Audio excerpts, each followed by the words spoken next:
It seems to be a case of peers and empty promises. A warning tonight for people needing their foundation repaired. A Helotes woman paid an area contractor more than $25,000 only to later discover much of the work beneath her home was never completed. The Night Team's Dylan Collier has her cautionary tale and the signs that she missed. It's tonight's Defenders Report. About 2 years ago, I started noticing cracks in the tile that progressively got worse over time. And to make matters worse for Angela Morales, a sewer test revealed the cast iron pipes underneath her home were leaking and needed to be replaced. After searching for contractors, Morales last fall settled on one she thought could fix everything, Peer Pro Foundation and owner-operator Michael Smith, who agreed to install dozens of piers to level and support the foundation, as well as replace the plumbing with PVC Schedule 40 pipe.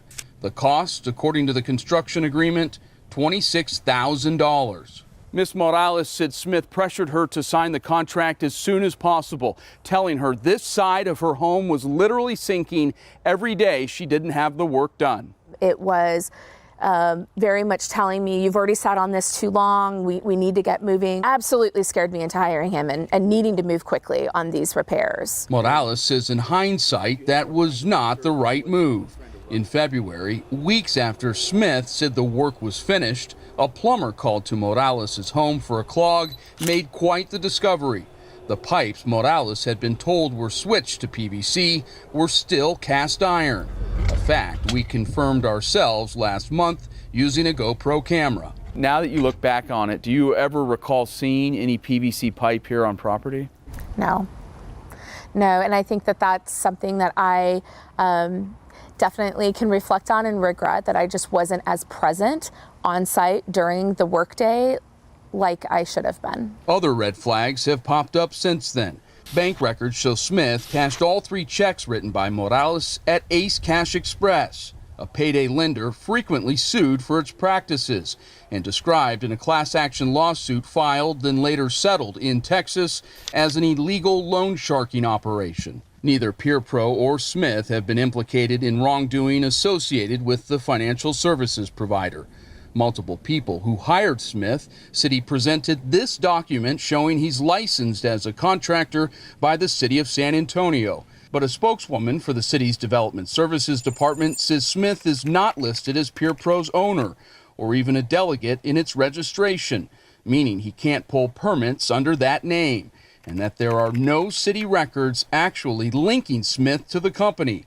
City officials have been unable to reach Peer Pro's registered owner. And this is a tunnel about 90 feet long in total. After Morales confronted Smith about the PVC pipe in February, he told her in a voicemail, "Well, of course, I was there when they were switching out the cast iron to PVC.